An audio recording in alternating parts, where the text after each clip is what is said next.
Komið nú sæl og blessuð og velkomin til Biblíu þáttarins okkar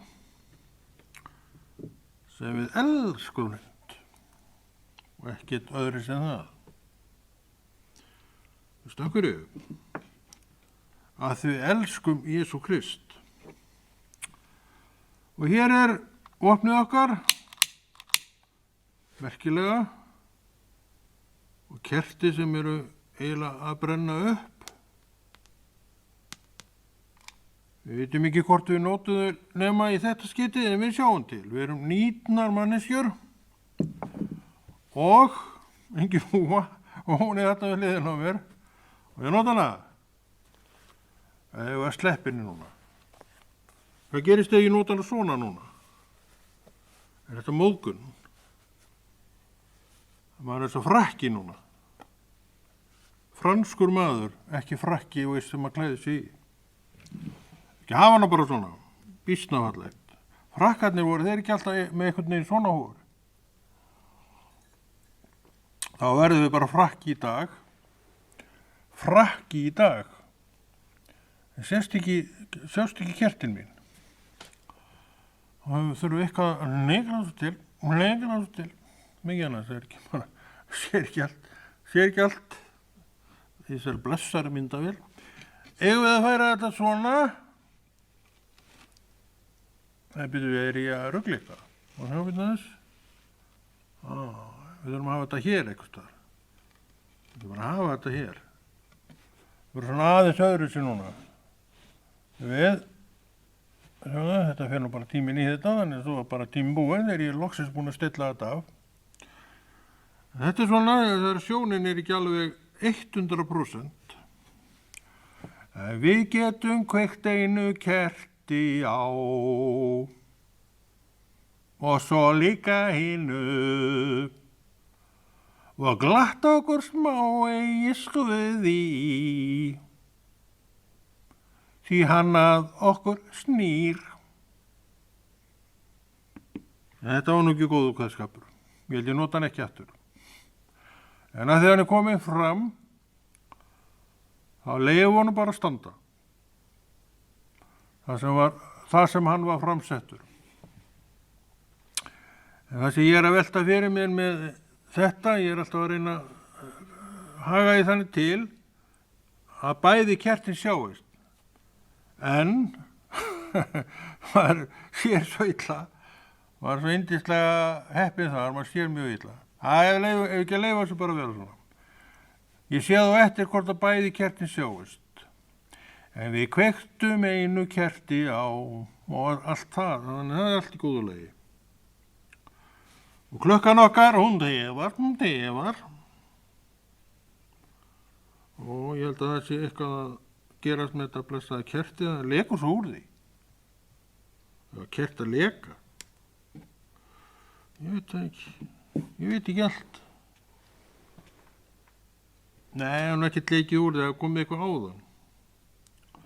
En klukkan mín gengur og mínúturnar, það er að vaða áfram. Og því þarf aðeins meira pláss á allir að færa þessa hingað. Og þá getum við farið að byrja. Mikið. Míkrafóninn er á réttum stað.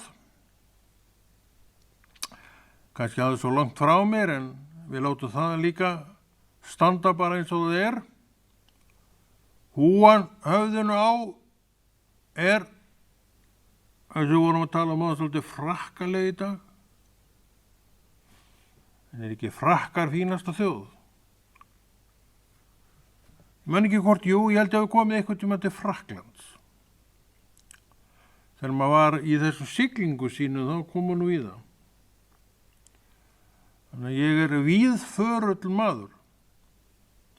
Hefur komið til, hátt í 20 landa, hugsa ég. Með allu talið. Þannig að það var ágætt. En ég get viðurkennt það, þá átti ég nú ekki trú og gaf ekkert fyrir neina trú. Sótti aldrei í neitt sem hét trú.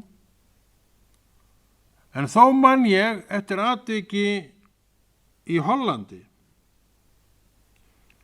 Þá vorum við þar staddir á skipinu okkar. Og þá, eins og líklega ennþá, ég reyndar veit ég ekki hvernig þetta í dag, að þá voru til kristnar sjómannastofur. Og svo sem vel þekkt fyrirbrigði að bíll merktur þessu sjómannastarfi og hinnu kæmi niður á bryggju þegar skipin voru þar, erlendu skipin, og þeir biðu öllum sem vildu koma upp á stofuna. Og ég man sem sagt eftir fólki sem kom í Hollandi, man ekki hvað bærin heit, það var eitthvað lítill bær, ekki svona þessi venjulegu staði sem að menn fóru til í Hollandi. Og ég og nokkrir aðrir förum með þessu ágætu hjónum. Og hvernig sem að þetta að manni sneri, maður var nú ekki trúað maður þá og var ekki neinum pælingum trú.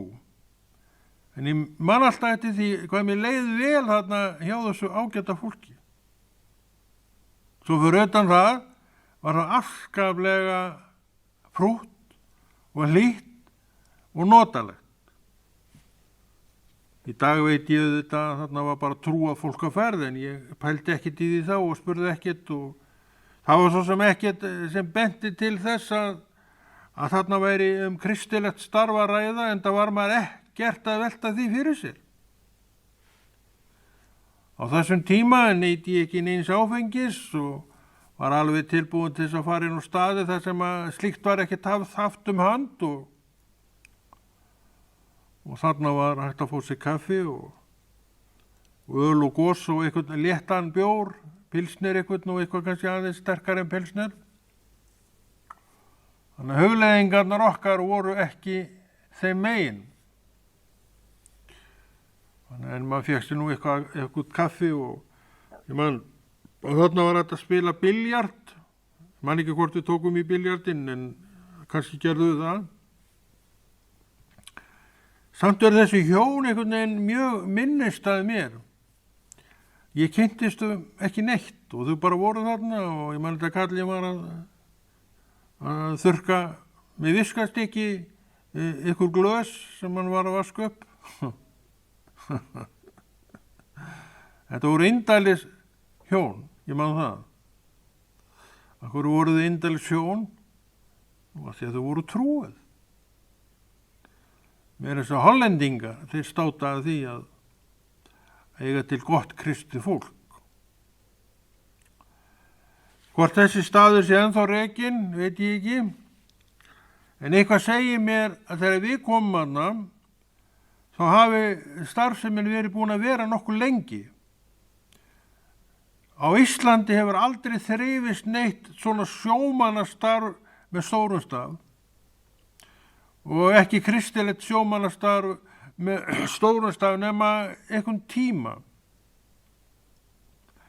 Reykjavík á sig nú reyndar sögu sjómannastarfs, kannski fleira en eitt starf, en þar var eitt starf, þarna í miðbænum ykkur starf, í allmörg ár held ég.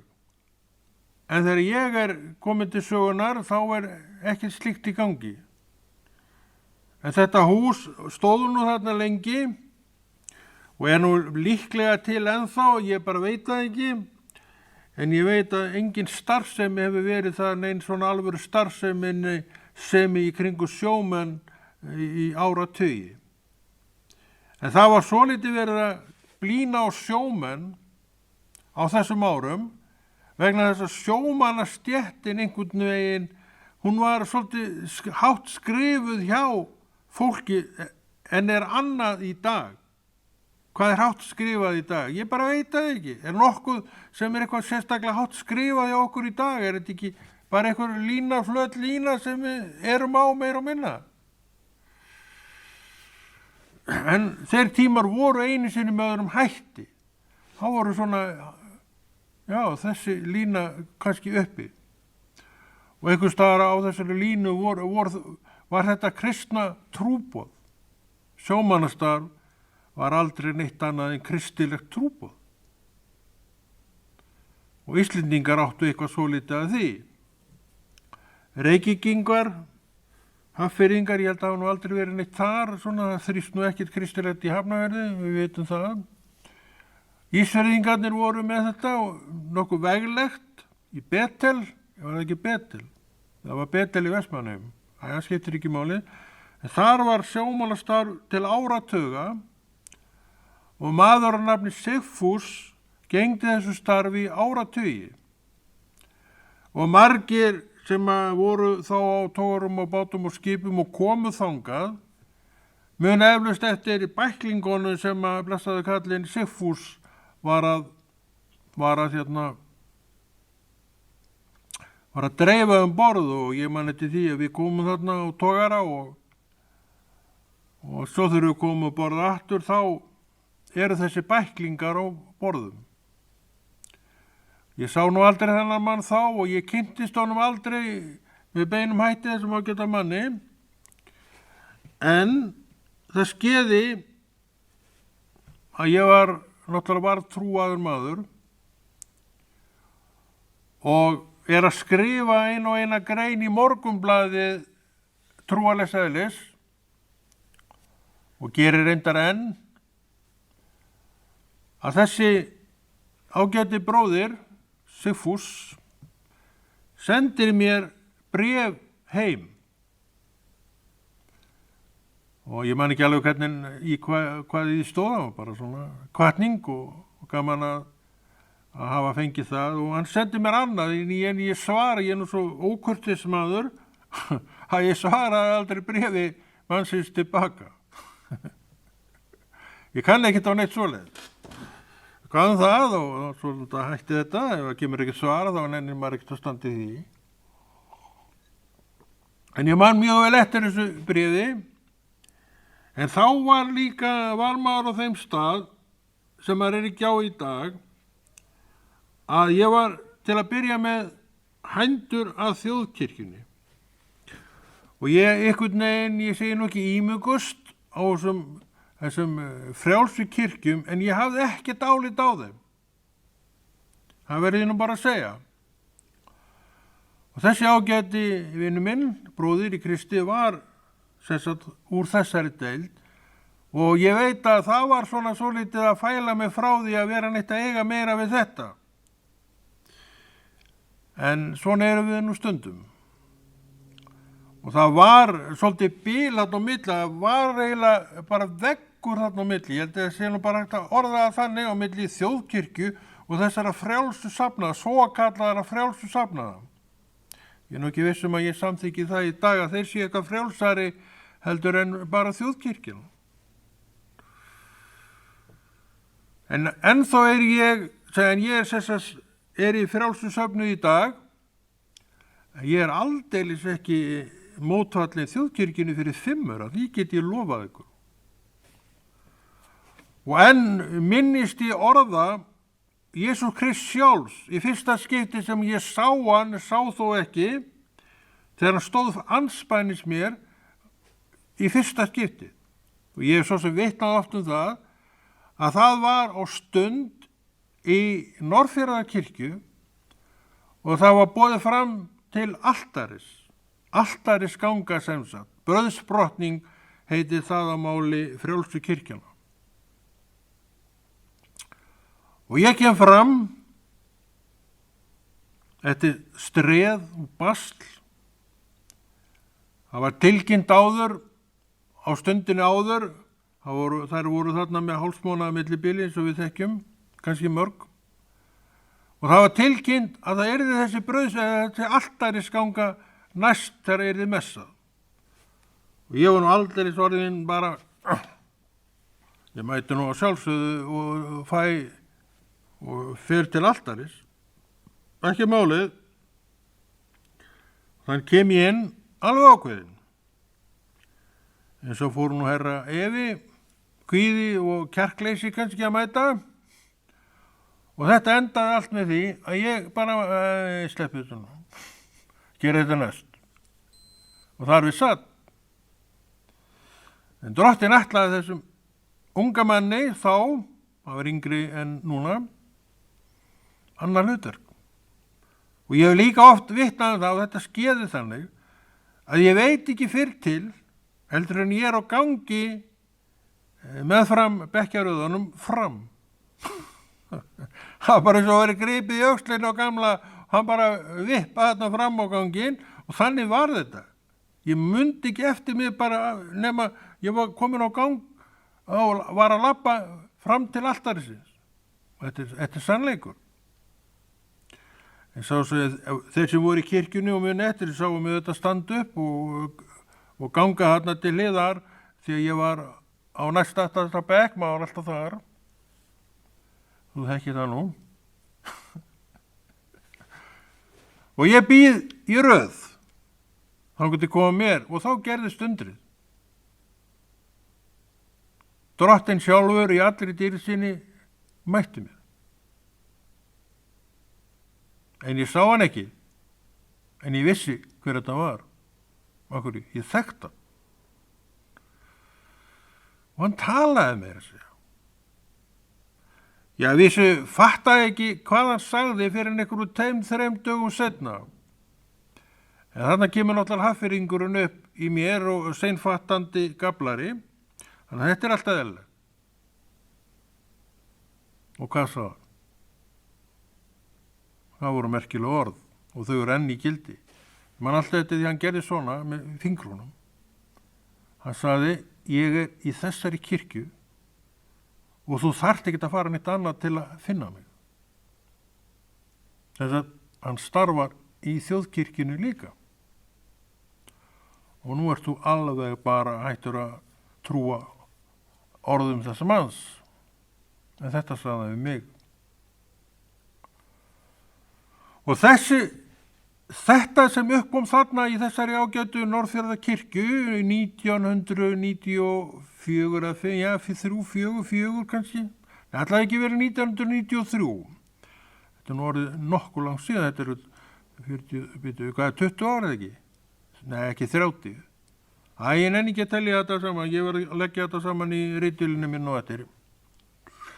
En þetta var ástæðan fyrir því að ég dró alveg rosalega lengi lappirnar að hverfa úr þjóðkirkjunni. Ég var eiginlega ekki hrifinn að því að gera það, en svo fór ég yfir í hina kirkjurnar og mér líkaði miklu betur þar, vegna þess að það var svona, já, þetta bara var músíkin, hún átti við mig, mér finnst fallega þessi lofgjörða músík sem að þessi ágætu söfniður eru með og líkar mjög vel við það form en þetta samt var að halda í mig að fara ekki það vegna þessara orða sem Kristus sagði við mig með beinum hætti, ég er líka hér.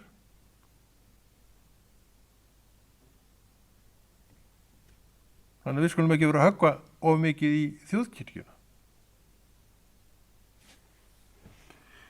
Að vísu var ég aldrei með þessa afstöðu uppi gagnvart þjóðkirkjunni, en ég hvarf úr henni og ég sé ekkert eftir því sjálfu sér. Ég sé ekkert eftir því sem ég hef gert, bara svo það sé alveg á hreinu. Og þar er ég enn, inn í þessum yndislegu frjálsu söfnum, því að þeir eru yndislegir.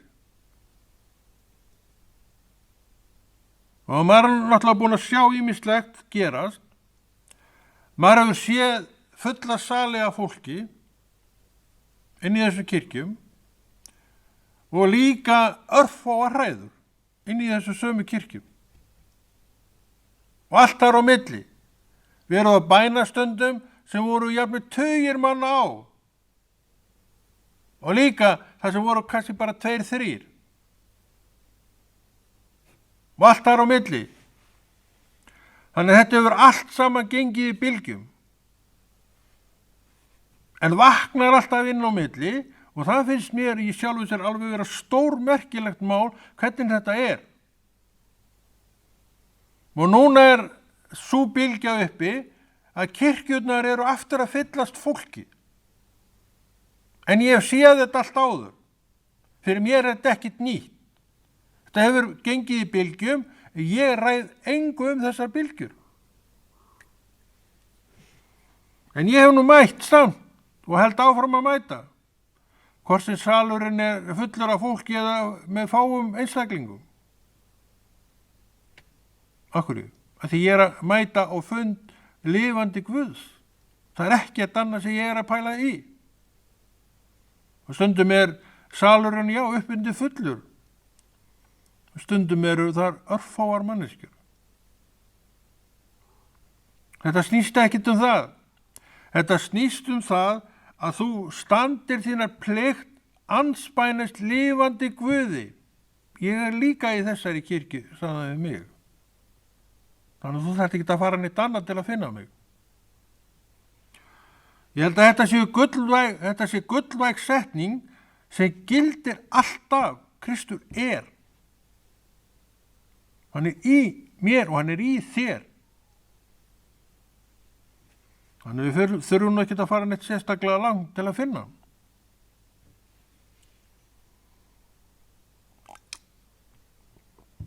Af hverju erum við að tala svona? Af því að við erum fólkið sem að leyfum orði Guðs að tala til okkar. Og það tala sitt mál, sitt biblíumál. Og við þurfum að heyra þetta biblíumál. Ekki annars rétt? Við ekki sammála því? Jú, ég lít svo að við séum sammála því. Og tíminn líður hratt á tækniöldinni. Tíminn líður hratt á gervihnattaöld, segir í textanum. Gervihnattaöld. Þetta réttmæli, vegna þess að við erum á gervihnattaöld. Og gervihnattaöld líka sami Guð og við lesum í Nýja testamentinu sem gaf okkur son sinn, eingetinn, og vegna þess hann gaf hann eingetinn, hann fullnaði skeið sitt, þá gat hann farið aftur til ríkis Guðs. Og hvað meira? Hann gaf kornalitla feitakallinum heilagan anda. Og hann ekki einn, þú þar líka, og stór hópur með okkur.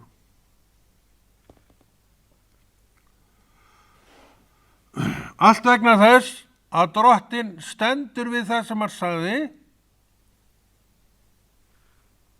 Og nú skulum við líta örlítið í Nahum, sem að til Gamla testamentinu, að við þurfum að fræðast verk sem að þar eru unnin, vegna þess að þau eru fyrir okkur að læra af, trúa á og vera undir. Þetta allt í bókinni. Þannig að þú undanskilur ekki bókina frá þér. Það að segja, ef þú vilt sjá trúna vaksa, en það algjörlega þín ákvörðun hvort þú viljir það. En fyrir mig vill ég ekkert frekar en að vaksa í minni trú. Og ég veit hvað þarf. Ég veit að lesturinn bara eitt af því. Ég veit að samfélagið stæðsti parturinn af því að lifandi trú haldist við í hjartanu. Og trúir þessu. Já, ég held að trúir þessu vegna þess að þú veist þetta. Þetta svona.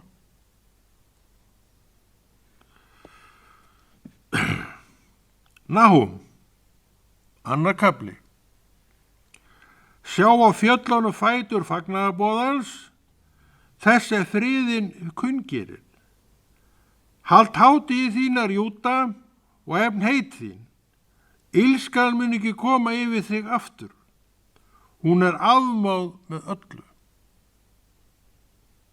Fagnaðarboðin. Svo fætur fagnaðarboðans. Hvernig í dag? Eru fætur fagnaðarboðans okkur gleðileg tíðindi? Já, þau eru það. Því get ég lofað þér. Þú sem ert kristinn segir já við þessari spurningu. En þú sem ert ekki kristinn, ert líklega ekkert að horfa á þetta, þó ég veit ekki hver ég horfa. En hann kannski, nuttar á sér högguna og segir, ég veit það nú ekki. Svo byrjar hann að tala um það hvað kristnir hafa verið svo agalega erfiðir gegnum tíðina. Þeir eru náttúrulega mjög erfiðir. Þeir eru alltaf að tala um synd og allt það. Alltaf að tala um synd, þetta segir heimurinn. En það er ekkert rétt. Kristnir tala miklu meira um lausnina og frelsi sem býr í Kristi heldur nokkuð tímann allt þetta syndatal. Það er heimurinn, vegna þess að hann vill ekki með þetta hafa, þekkir þetta ekkert,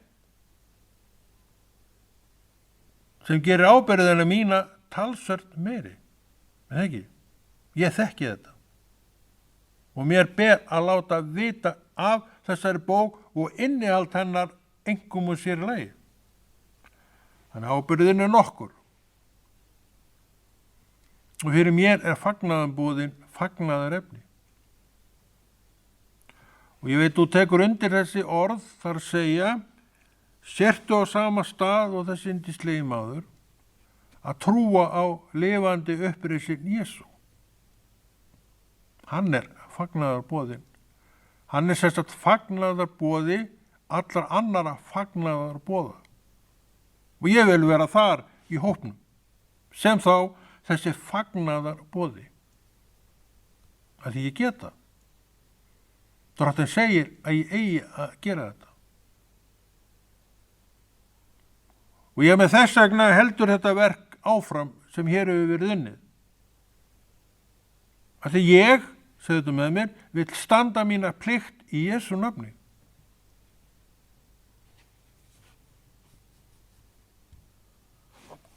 Og endurgreiða, og sýna þakklæti mitt, ekki endurgreiða, sýna þakklæti mitt með þeim hætti að ég er þakklátur því verki sem Drottinn hefur leyft mér að vinna með sér. Já, með sér. Það er ekkert allar að vinna með Drottni.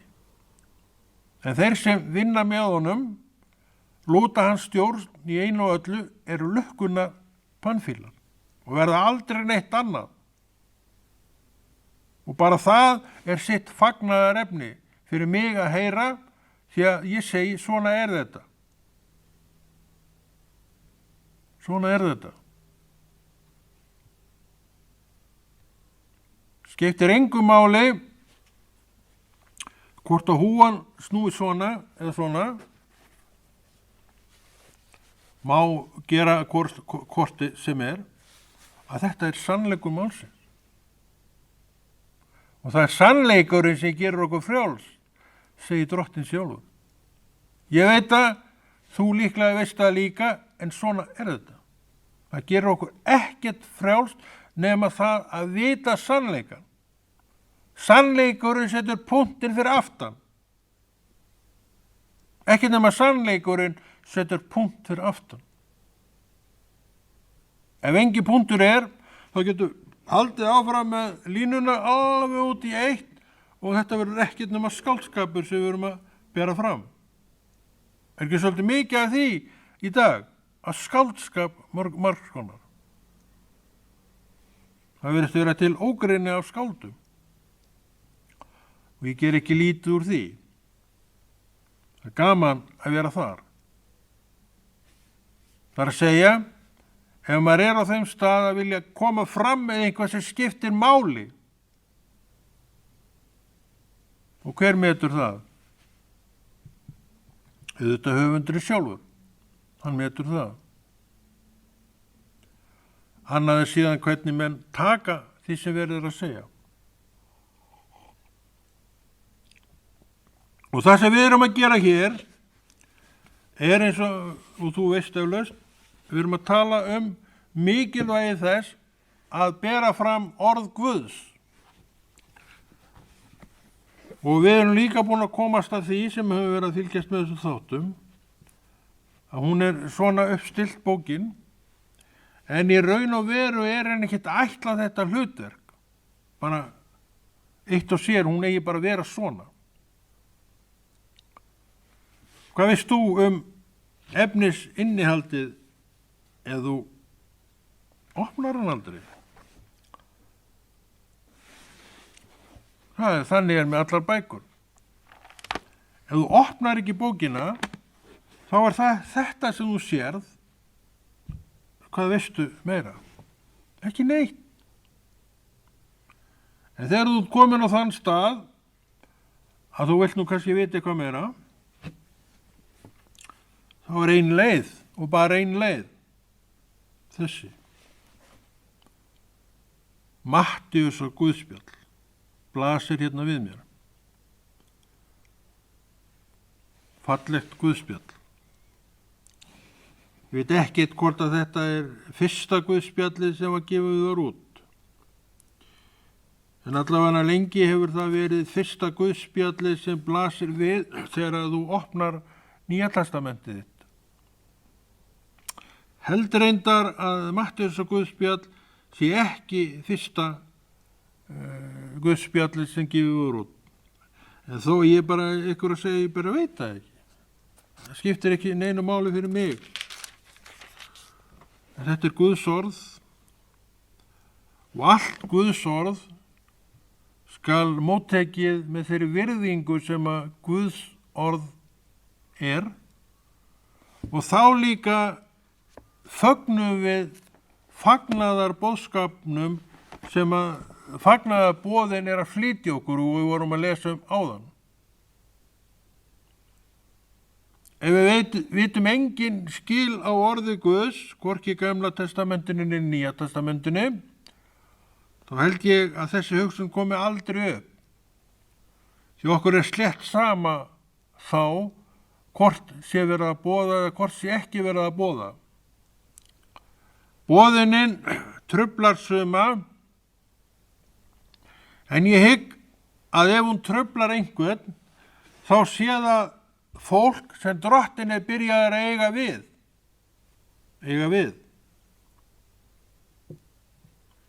Það er byrjað að slást við Guð sem er að reyna að toga það til sín. Ég held að þetta sé fólkið sem er í raun þessi svokölluðu andstæðingar orðsins. Akkur andstæðingar orðsins. Það er eitthvað sem er byrjað að toga það að því og það vill það ekki. Þá verður maður andstæðingur einhvers. Þú verður ekki andstæðingur einstíðin eins nema að vita haus og sporð það sem að þú síðan rist gegn. Er það ekki rétt? Ég var engin andstæðingur orðs Guðs. Ekki með beinum hætti. Og ég stakkur ég. Það er til einföld skýring á því ég vissi ekkert það. Og að því ég vissi ekkert það var að því að ég hugsaði ekkert það. Ég sé á þessum stað í dag, í þessum eldi trúarinnar, er gjöf frá Guði. Á engan hátt merkt mér með neinum hætti. Hún var gjöf. Þannig að það datt eitthvað niður. Þetta er alveg stórhættulegt, þetta kerti. Það er einur úr því úr öllum áttum. Það slapp núna. Ég held ég verði að skiptum, já, þetta er orða hún, þetta er uppið maður. Og nú voru við hefnir. Ég er búin að gleyma því hvað ég var að tala Svona eru við heffyringar, við höfum alltaf afsakanir. Æja, þá bara gerum við það sem við erum komin til að gera. Við bara lettum í bókinni og lesum. Og núna erum við í Póstólasögunni, við í Lúkasar guðspjalli. Ég veit að þú kannt það aftur og baka áfram, en ég ætla nú samt að leyfa mér að lesa ykkur smávegis nokkur orð upp úr 9. kafla Lúkasar guðspjalls. Ég ekki fróðastur manna lærisveinana, en ég veit að þessi Lúkas var læknir. Og ég held að hann hafi verið meira að segja mjög góður læknir. En hann var læknir. Þannig við sjáum að læknarnir eru nú gefnir að Guði og læknar eru til að lækna fólk. Þannig að þú skalt óhræddur og óhrædd hverfa til þess læknis sem að þér tilheyrir. Lúkas var einn af þessum læknum. Þannig við þurfum að vita þetta allt saman vegna þess að við erum svo fljóta að grípa til einhverja sagna sem að ég veit ekki hvaðan eru komin, en eru til staðar og við erum alltaf að reyna að henda þessu út fyrir borðstokkin. Sem ég segja að við hefum getað verið til lækni, þetta við látum bara Drottinn lækna okkur. En við erum hérna með mann sem skrifaði eitt guðspjallana sem var læknir. Sem annaðist fólk til lækningar. Þannig við sjáum að orð Guðs er hlaðið meiningu sem gildir frá manni til manns aldirnar út. Það verður ekkert breyst. Nú sjáum við það að Lúkas var læknir og eins og aðrir læknaðar. Já, með lyfum og smislum og plásturum og bindum og eða hvað þetta er sem menn nota. Þannig að við förum óhrædd til læknis kennum við okkur meins. Það sjálfsögðu byggjum við til Drottins bein inngrip inn í það allt saman og það er allt til að gera það. En við drögum ekki strik yfir orði læknir sem eitthvað 0 og nix. Ég held að sumir geri það og það er svo margt sem menn gera. Og akkur er það? Kennslan hefur ekkert alltaf verið rétt. Þannig er það nú. Og það er mjög slæmt. Þetta útskýrir það fyrir okkur hvers vegna við höfum orð Guðs. Það er til að setja okkur á þann stað sem Drottinn vill hafa okkur á. Aftur til orðsins, segir hann. Og við förum aftur til orðsins með góðu eða illu, ef svo má segja. 9. kafli, lesum ykkur nokkuð verstaðar. Jesús kallaði saman þá 12 og gaf þeim mátt og vald yfir öllum illum öndum og til að lækna sjúkdóma.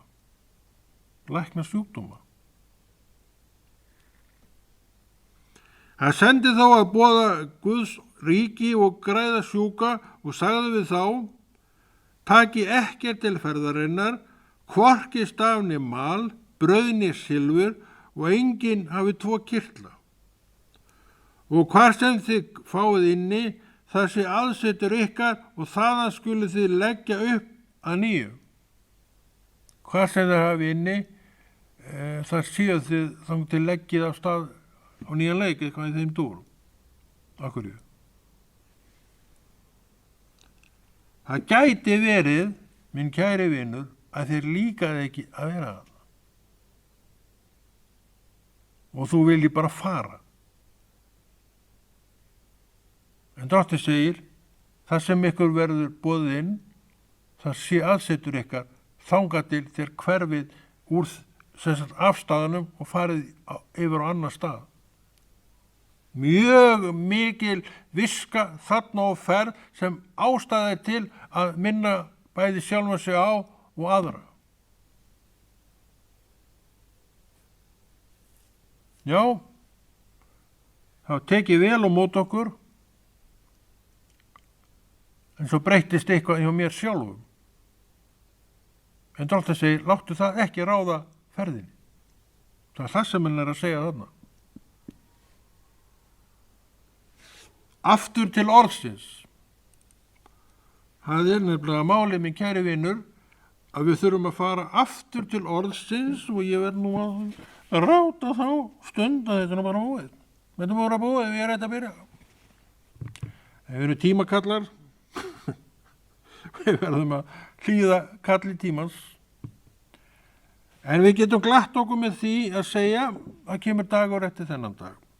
En við stoppum hér og svo slöknaði á því. Það kraftur í gamla en þó. Og Konráð kveður og heldur þessu góða verki áfram.